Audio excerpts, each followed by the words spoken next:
shoes. Damn, Jay. That's something good, bro.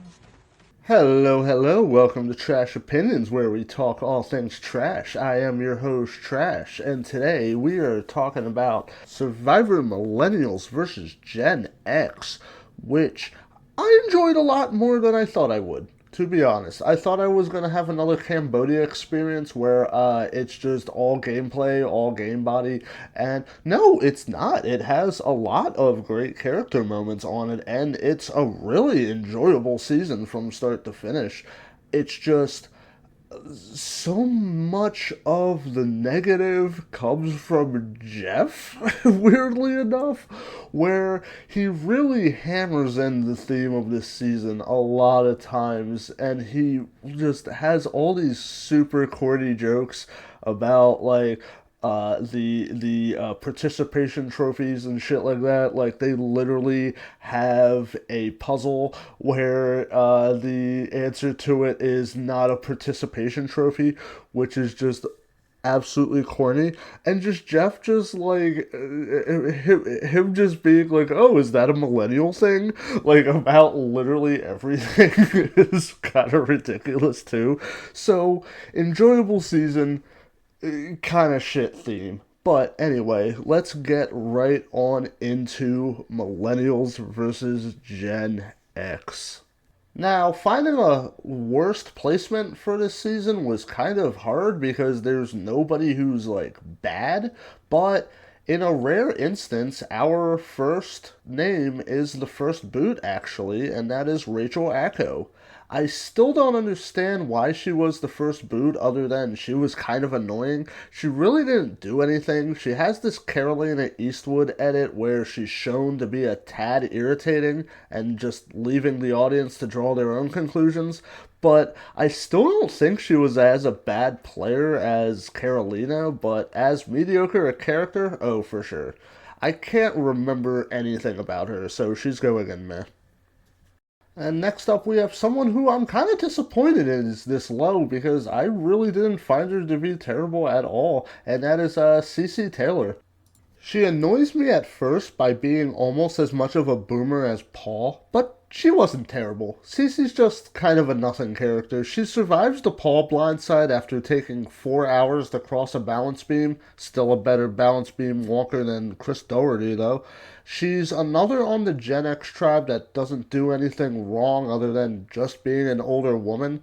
She's not even the worst at the challenges, and she's not finding idols. I don't know why David wasn't the boot over her, but whatever. It's fine because I like David more. I feel bad for the gal, but they barely give her any screen time, and I don't know anything about her, so I guess she's going in meh. And up next, we have another character who could have been pretty decent, but they gave her nothing. We have Lucy Huang. Kind of weird that three of the first four boots were the Asian women, but whatever. She gets idled out for targeting Jessica and her red puffy eyes too early. Also, I guess she may have been bossy. She really didn't do much, but it's interesting to speculate how long she may have lasted if she wasn't idled out by a baffling move from David. She's going in meh. And just to show how, like, good this cast is, this low we have Chris Hammonds. Chris is a big dude. Jim Ross would love this guy. He gets fanboyed on by Zeke for being a member of the 2000s national winning Oklahoma Sooners football team. Yeah, The Rock was a college champion too. You don't see him bragging about it. Anyway, he's on the dominant alliance of the Gen X tribe, and once he swaps, he buddies up to Zeke, and he's pretty much the only strong guy in challenges there, and I felt bad he had to carry that team through challenges. Once he's at the merge, he's seen as a huge threat and eliminated despite having three other people voting with him. He's a decent player, but I don't know, he was kind of a nothing character at the end of the day. Not bad by any means, just sort of meh. And I'm actually pretty shocked that this character is this high, but up next we have Paul Wachter. You're supposed to be a Gen Xer, dude, not a boomer. I think he missed that memo. He was born in 1963. This man is a boomer. Anyway, he has the comedic chops of a Jimmy Kimmel sketch, and he's a total cornball. I mean, I'm a millennial, and I don't remember getting participation trophies other than, like, in elementary school, which, are you really gonna be mad about them giving them to little kids? I mean, come on, Oldie McOlderton from Oldville, get a grip. He has the initial dominant alliance, but it doesn't matter because he rubs people the wrong way and they turn on him. I was so ready to shit on this guy and just put him in annoying and move on. But he goes and has a heart attack on the show and makes me feel bad about completely shitting on the guy. But then he says some shit about, I play music you've never heard of.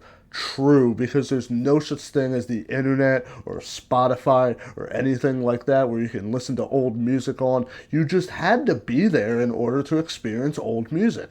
Totally, it's not like they play old music in places like all the time. Side tangent, I once had a couple of Gen Xer women tell me and my friend that they were just at a 90s concert with artists you've probably never heard of, like Vanilla Ice and CNC Music Factory, as if everyone in the world hasn't heard Ice Ice Baby. I mean, come on. We made fun of them after they left. I was alive when they were relevant, dude. I'm not 20. You're lucky, Paul. You survived your heart attack, and you survived going into annoying. He's not boring by any means, so he's not meh. I'm just gonna stick him in fun downfall. And next up, we have Michelle Schubert, Bible salesman. Woof. The way she conducts the Mari blindside is an incredibly impressive watch, and you can easily be tricked into thinking that she's this really smart, strategical player. And then she talks about how dragons were totally real, but there's been a worldwide cover up of their existence, which, okay, I've heard some crazy conspiracy theories in my time on this planet, but I'm pretty sure even flat earthers would think that was ridiculous. They'd be like, there weren't dragons in the Bible. I mean, there should have been. Anyway, she's in with the cool kids table, and she gets flipped on at the whitest merge ever by Adam's nerd crew and the Gen Xers. She's a tad forgettable outside of the whole dragons thing, but I'll put her in mildly entertaining. And probably right next to her in the overall ranking, we have Jessica Figgy Figueroa. Fig Newton over here gets into a romance spat with Taylor, and Adam's gotta get rid of the Amba. She's a paranoid mess immediately. Like, where is everybody? I don't like people breaking off and talking. Like, dude, this is Survivor. She's also calling Michaela a phony, and I actually had to rewind to see if I missed anything, but no, I didn't. It's for no real reason. I mean, yeah, Survivor's full of fake people, but if anyone is too real for Survivor, it's Michaela. So I found it hilarious. Figgy could have been a good character or a good player if she didn't tie herself to a showmance pretty much immediately, but she's just not her own character and it's sad. But she's for sure memorable, and I actually don't think I would mind seeing a return from her without a showmance just to see how she plays when her personal feelings don't become involved. Her thinking she was keeping her and Taylor's relationship discreet was hilarious. Everyone was talking about how obvious it was from the start, and honestly, it was very bad gameplay on both their parts. Figgy being called into question by ordained minister Jeff Probst about millennials getting hitched right away, which, where is Jeff getting all this information about millennials from? But it was hilarious, and just Jeff being Jeff. Figgy is moderately enjoyable. I'll throw her in mildly entertaining. We are now getting to the second boot of the season, first boot of the Millennial tribe. We have Mari Takahashi. Stand back. Millennials have their secret weapon. A gamer girl. Watch your six. She's got cat ear headphones and LED lights. I mean, hey, Kenny did a decent job, I guess, so maybe Mari will do fine. Oh, she gets blindsided as the first casualty of her tribe. Well, maybe if she'd gotten every achievement in Rust, maybe she could have survived the vote, but whatever. She described the game of Survivor as the game of games, and no, sorry, everyone knows that that's Charlie McDennis. As far as second boots go, I would probably put her high up on my player rankings of that list. She had a solid alliance, and that's why she was booted. There were two warring factions, and she just happened to be the casualty to no fault of her own. For someone who wasn't a big fan of the show before her season, she seemed to have more than enough strategic chops for the game, but I don't know if that would ever warrant a return. She could be fun on an early boot season, though. Mari had a fun downfall. We are now starting to get to people that I actually really like, and first off, we have Will Wall. First off, I do not accept this Gen Z ass baby as a millennial. I always found it hilarious that such a young kid has such a deep, mature voice. He kind of sounds like Penguin Zero. Dude could be the voice actor for an evil alien horde in a video game. It's also hilarious how big a deal Jeff makes about Will not being able to drink beer. Will even holds up his soda like, no, it's just a soft drink. Like it's his dad or something. In general, Jeff seems to chide him like he's his son. Besides, Will can have a beer. In Fiji, the drinking age is 18. He's fine. Jeff has always been a fan of the idea of having teenagers on Survivor, and Will seems to be his example of what it could be like. He seems to really like Will. Will is decent enough. Him getting betrayed by Ken and it making him so mad that he decides to throw his big boy pants on and make a move. Will is no longer a boy, but he is a man. Manly man Will isn't afraid anymore. He's gonna tell his parents, Mom, Dad, tonight I'm watching a rated R movie, and you won't tell me I can't, because I am a man. And this year, I'm sitting at the adults' table at Thanksgiving. No, Mom, yes I am! Anyway, I'm getting off track. Will can go into Golden Boy. Next up, we have another rootable character, which is Jessica Lewis. Jessica finds the advantage in the first episode, and it's already like, hell yeah, go girl. Jessica's adorable. She's like one of the only rootable Gen Xers, and I love her reaction to Figgy revealing her relationship with Taylor to her. Jessica just seems like a really sweet mom. She just sucks you in with those big, wide open eyes, and it's hard not to root for her. She isn't a big character by any means, but she's an affable enough presence on the season where I find myself really liking her despite not getting as much content as I would maybe wanted her to have. And her going out by a rock is just heartbreaking. She was the only one who didn't want to go to rocks and it manifests into her hand. It sucks, but at the end of the day, she did have the choice to flip. She just didn't take it. I feel so bad for her in that moment. I mean, it's hard not to. Her face just says it all. And then she shocks me by giving her legacy advantage to Ken. Losing her in the game this way just sucks. She's going into cute. Next up, same deal, love this character, wish he got more content. We have Brett LaBelle. Brett hides being a cop because according to him, cops don't last long on Survivor. I mean, that's funny being Tony wins twice and Sarah wins the very next season. Hearing him talk about being an older generation gay and being insecure about it while wishing he could be more open like Zeke was really endearing content for him, for me at least. Even Zeke says that he appreciates the older generation of gays who paved the way. Brett is also just a really good player on the season. He could have easily been the Ken that they bring to the end, but they didn't, because they viewed him as a threat. Was he? I don't think so, but he had more win equity than Ken at least. Brett seems like a good guy and I generally enjoyed him. I love him going out telling David he just won $1 million.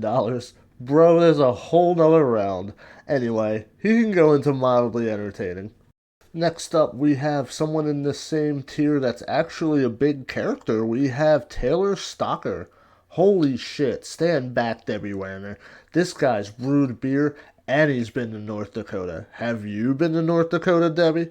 Taylor spends most of the pre-merge sucking face with Figgy, and then once it's the merge, he's stealing food. He has this Jericho jar of snacks he just buries. It's hilarious. Once Figgy is voted out, Taylor just has his target set on Adam. He's saying, "I will destroy you," and everything, going way over the top. It's a treat. For some reason, Adam tells him about his reward steal, even though Taylor is never trusting Adam ever again in a million years, and he was against him the minute he voted out Figgy. Taylor also throws Jay under the bus in tribal council that he goes home in, and you can just see Jay sitting there with his hands in his face going, "Bro, you're ruining my game." Taylor's exit is also just this blaze of glory where he blows up Adam's spot to the point where Adam is just screaming at Jay, and Taylor's just loving it. He then gets the boot and ends up as one of the worst merge players of all time. Fun downfall for sure. Rounding out the rootable tier, we have someone I really wish got a bigger edit. She was kinda purpled, but I love her anyway. We have the great, the late Sunday Burquest. Sunday is just adorable. She seems like such a sweet lady. Everyone on the season loved her, and it's hard not to. She's such a good-hearted, relatable mom, and losing her both in the show and in real life sucks so hard.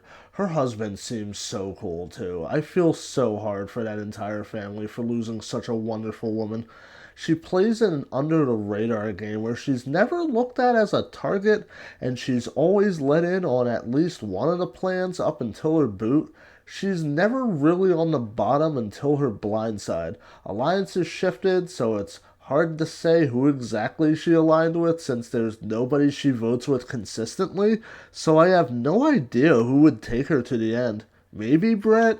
Does she beat Brett? Probably not. I mean, they booted her because of her GOAT potential anyway. Regardless, Sunday is an absolute sweetheart, and I hope her family is healing from their massive loss. R.I.P. She's going in cute. Now, after a string of rootable small characters and a non-rootable big character, we have the great tier. And starting off that tier, we have the great Ken McNichol. I immediately dug how he low-key shut Paul up by being like, "Hey man, don't underestimate these kids, they're smart." And Paul just stands there with his mouth open. I also wonder what Ken listens to on vinyl. Probably Archer of Loaf's Icky Metal. I'm projecting again. Ken's all about loyalty and being a good dude, and he plays a very old school game of Survivor. A player I will compare him to is probably Machete Matt from Amazon. He's not a very good player, and he deserves his no-vote finalist status, unlike Hannah. He betrays Will for no reason. Oh wait, did I say betray? I meant he tests Will. He plays like it's the first 10 seasons of Survivor, and it's not a game anyone really respects, even at home watching. But I do like Ken. I like Ken a lot. He's a very likable dude, and the Machete Matt comparison isn't that far off because I feel pretty much the same about both dudes. I love him talking about hating being called Ken doll because he doesn't like being compared to a plastic man with no penis, which is fair enough. I mean, Ryan Gosling doesn't seem to mind the no penis part. Another thing I like about Ken is how loyal he is to David, which is ultimately how David was able to survive for as long as he did and have this amazing arc, so Ken gets credit for that. Ken's cool. He may not be a good player, but he seems like a good dude. He's incredibly enjoyable for a pretty boy challenge beast provider goat. He's like the cool guy who also knows what it's like to be an outcast. He's very real and relatable, and I genuinely like Ken. He's going into entertaining. Next up, we have a future returnee, and I wish I could say that with a smile on my face, but we have Zeke Smith. He opens the season by calling Twitter the worst thing ever invented, and already I'm on this dude's side. It's funny because it's only gotten so much worse since. I feel bad for him when Zeke's like, "Dude, can you give me some space?" to a Hannah that won't stop talking to him and just isn't getting the hint. However, it's just so funny. I also love the Jay has an idol montage. It's great. Zeke's such a fantastic character on this season. He's really strategical and funny. Some people have criticized him for being game body, but I find him to be enjoyable and enough of a human for me to at least like him more than Cambodia Spencer, that's for sure. Zeke's an incredible player too. He just has an issue with threat management, but he has his hands in every cookie jar there is, and if he makes it to the end, I feel like he beats most of the cast. Probably not Adam. While him being trans isn't brought up at all in the show, in hindsight, hearing him talk about how him and his dad were never close until the last couple years puts a whole new meaning on the relationship, and it's really sweet that he was able to accept his son and cultivate a meaningful relationship with Zeke. Shit's beautiful. It's so cute. It makes my heart swell like I'm the Grinch seeing Cindy Lou Who. I feel like Zeke plays the exact same game every time he plays, so I don't feel like I need to see him for a third time. But on his original season, he makes a huge mark as an awesome player. Shame he gets idled out by Adam. I really enjoyed him. Trans rights. He's going and entertaining. Next up, we have a surprising, for me at least, high ranking in Jay Starrett. Jay's way funnier than I remember him being. His 9 to 5, get a life confessional had me in stitches, and he was just way more enjoyable a character than I remembered him being. He's initially a cool kid bro in the Cool Kids Alliance until Figgy gets booted, and then his allies Michelle and Taylor are the first two boots that emerge, and he's just kind of a dead man walking. But he makes it work for him because, unlike them, he was actually a good player. He has one of the greatest individual Survivor Challenge blowouts I've ever seen. Nobody was even to the second part of the challenge and he's already done. He has a fun Challenge Beast run where he lasts long way past his expiration date, and I'm glad he did, because he's so damn entertaining. He has an interesting love-hate relationship with Adam where they end up forming a mutual respect for each other based on both having mothers with health issues. Adam teams up with Ken at the immunity challenge to finally take down Jay's immunity streak and forces his hand into playing the idol. If he had just kept it, he might have been able to win out, and I don't know if he beats Adam, but he can definitely swing Taylor and Michelle. I love how cocky he gets after finding David's fake idol, too. It's hilarious. He gets zealous, like, yeah, everyone sucks except me. All he had to do was cover his combination, and he was fine. Jeff did blow it up, though. He was all, oh, Jay forgot to cover his combination, leaving it open for everyone. And of course everyone is like, bet, and cheat off of his paper. He goes out in amazing fashion, and he's just a fun one until the end. He's going high up in entertaining. These next three, I had really trouble ordering them. I mean, it was obvious who was number one, but 2 through 4 were kind of tough. But at 4, we actually have David Wright. People talk about characters being autistic coded, and this is the closest we've gotten so far, and yeah, David's the representation I'm definitely down with. There's nobody I've related to more on the show so far than I have David. He's like the anime character that starts off peeing and pooping his pants, and then he reaches that arc where he's able to fight alongside his friends, and he doesn't belong there.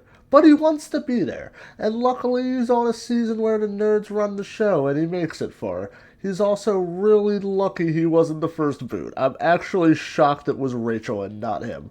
What's with this weird trend of people almost being the first boot and then going on to be goated? It happens enough for me to notice it's a thing anyway. His fake idol was brilliant. The way he hit it, like drawing the little marker on the coconut, that legit seems like something Survivor would do, and it would have tricked me. David is an incredible player and votes correctly at every single vote, and for a season with as many, as Hannah would say, trust clusters and shifting alliances, that's fucking impressive. He's also just seems like a genuinely awesome dude inside and outside the game. I've heard nothing but good things about the guy. He stole my heart and he's going in the love.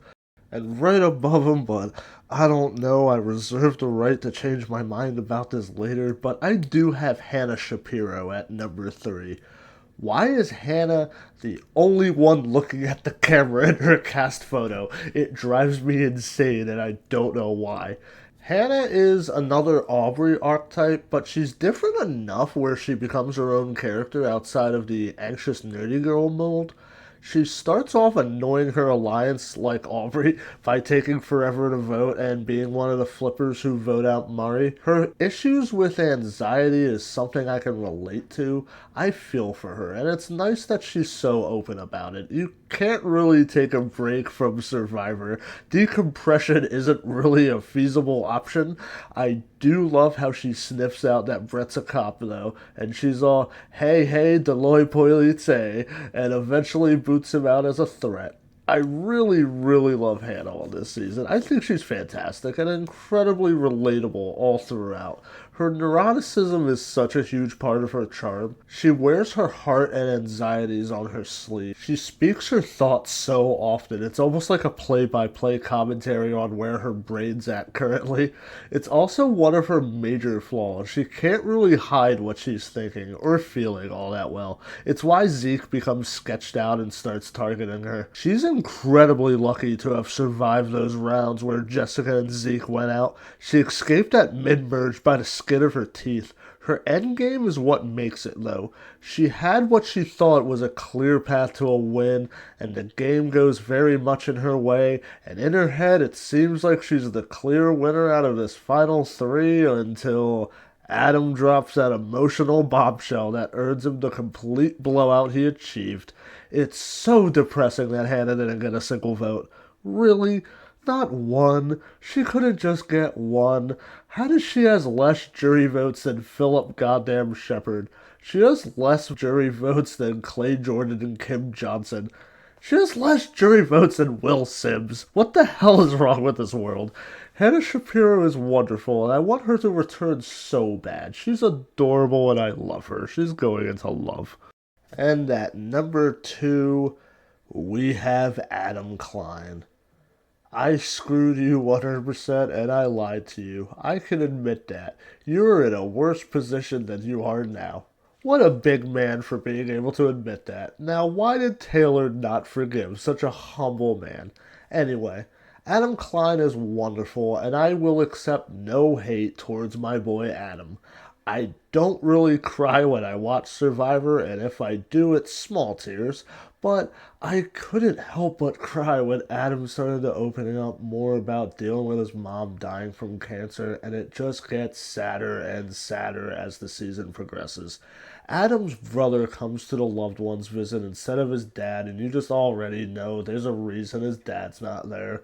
Dealing with the loss of a parent is quite possibly the worst kind of loss you can experience, and it's something everyone eventually has to deal with, and seeing the true pain of it all on display is greatly appreciated. It's hard to watch, but it's powerful. Seeing him at the reunion also broke me. Him talking about how his mom died an hour after he arrived back home is just so absolutely gut wrenching. You can just see the pain on that entire family's face. Ultimately, this is what Survivor's all about. Real stories, real people, real trials and tribulations. It doesn't get any more real than this, and the way Adam didn't just milk it for television was very commendable, since it gave a very genuine quality to everything. It could have easily been sappy and maudlin, but I feel like they did it better than they could have done it. It was very respectful.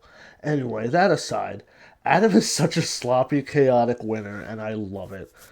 He makes so many mistakes. Like, he tells Taylor about the reward steal. He pisses off Zeke to the point where he doesn't want to work with him anymore. And he tells Jay he's on the bottom for no reason. I'm shocked he even got to the end, but I'm glad he did. Adam is so entertaining the entire way. I love some of his lines, like, "It's not a test, that's a betrayal." He also plays a better game than people give him credit for. Yeah, it wasn't dominant the entire way, but how dominant he was in that endgame was amazing. And for as sloppy as it was, I'm not sure there's anyone who beats him. He might even beat David. He's not good at challenges, but he has an ally in Ken who can win challenges instead of his targets. Adam makes Jeremy's bombshell at Final Tribal Council look like nothing as he tugs those jury votes right out of those heartstrings, breaking down about his dying mother. It may not be as amazing as Todd Herzog's or Chris Dougherty's Final Tribal Council performances.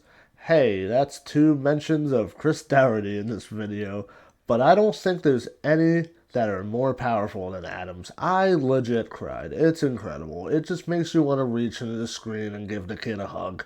There's just been no other emotional story this good in Survivor up to this point, and I have to put Adam in love, and he's definitely number 2 on this season. Anyway, enough of that sad boy bullshit. We have this. I'm sorry. I'm kidding. I'm kidding. I'm kidding. But we have the real number 1 in Michaela Bradshaw. It couldn't be anyone else but Michaela Bradshaw. Secret secrets. Michaela was robbed. That's all there is to say about it. She was robbed before our very eyes, and we could do nothing to stop it. Jay acted like she was the first strategical person ever in Survivor, got scared by her, and voted her out instead of Brett. Michaela is a goddamn treasure this entire season, and should have been invited back at least 4 times by now. All of her scenes are amazing. Even the best of compilation on YouTube is just all of her scenes. Michaela's reactions to Paul's boomer bullshit matches mine, and I absolutely relate to how she wears her heart on her sleeves and her thoughts on her face. I fucking love Michaela. Michaela might be the best pre-merge boot of all time. Her roasting Figgy and Taylor for making out is so freaking funny. We stink, our mouths are dirty, there's sand in our drawers, and you kissing? Amazing. Gosh, she's so quotable. Like, bye Felicia, hey, what you got there? And damn, Jay, she just has the best lines of the entire season, and they're all in the pre-merge. She is wonderful. Where did they find this woman? Where could I find more of her? She's incredibly smart, too. It was all her downfall. Not only is she comedic and confessional gold, but she's also someone respectable who's been through a lot and works hard at challenges, at camp, and in real life. She even makes fire, and she has a great story. Also, a really underrated challenger moment is when she pushes David out of the way and says, "Move." I've heard it being described as harder to stomach Michaela's boot on the rewatch because you just anticipate it and it becomes this horror movie, and it's an accurate way to describe Michaela's eventual exit. It just made no sense to do. Brett's a huge threat, and they just leave him in the game because Michaela played with some rocks and shells. I'm so tempted to throw her in Queen tier, but she's definitely going into favorite. Alright, and that was Millennials versus Gen X, and what a wild ride of emotions. We laughed, we cried, we rooted for people who were underdogs. It was fucking great. I really like this season. I like it a lot more than the first time I watched it. I used to compare it to Cambodia, but like that's not a fair comparison at all. I would compare it more to like Ko Wrong, honestly. It's just a really good modern season, and it's just a delight. No wonder why Jeff loves this season so much. I get it. But next time, I don't know if it's going to be a week. It might be like 4 days. Who knows? Next time we are going to be looking at oh God. We're going to be looking at Survivor Game Changers. Okay, it might be next week. Fuck. Game Changers fucking sucks. And, like, I heard this argument the other day that they should stop doing returnee seasons, and I disagreed so hard because, as you know, Micronesia and Heroes vs. Villains are my 2 favorite seasons, so I was absolutely appalled. But upon thinking about it, when you look at seasons like Game Changers and Karamoan and even to a lesser extent Cambodia, yeah, maybe they had a point. Maybe all newbie seasons are better, and I don't know. Maybe it's just the fact that Heroes vs. Villains and Micronesia is so 10 out of 10 that it clouds our judgment, and that like most returnee seasons actually kind of suck, and it's weird. But we will look at game changers. We will talk about that asshole. We will talk about that thing. I don't want to talk about it, but we have to. But yeah, if you made it to the end, thank you so much. You're fucking awesome. And can't believe we're 33 seasons in already, and can't believe like we're about to be in the 40s like soon enough. It's going to be in the 40s soon, and like, oh my god, it's crazy. But like, thank you. It's been wonderful doing this for you guys, and I'm glad you guys appreciate it. I mean, my last video got like 300 views within like 3 days, and that was fucking insane for me. I was like so happy to see that. I was like, oh my god, that rules. But yeah, thank you for watching. See you in Game Changers. Bye.